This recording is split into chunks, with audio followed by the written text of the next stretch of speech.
जैसा कि आप सब देख सकते हैं, ये एक स्टेनलेस स्टील की प्लेट थी जो अपने साइलेंसर के ऊपर लगी हुई थी।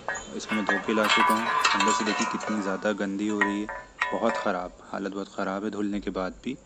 और अब इसके ऊपर अपन ट्राई करते हैं कोल्ड ड्रिंक डाल के क्या सीन रहता है। थम्स अप नॉर्मल 20 रुपीज़ वाली यूज़ कर रहे हैं हम।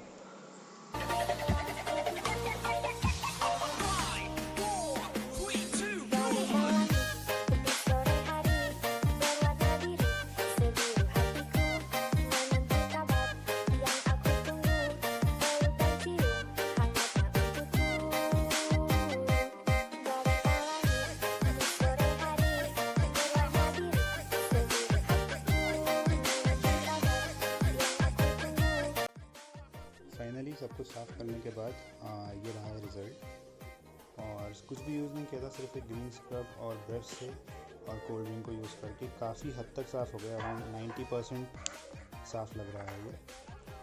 तो फाइनल वर्डिक्ट अपना यही रहेगा कि it really works, cold drink works on rusty iron और स्टेनलेस स्टील।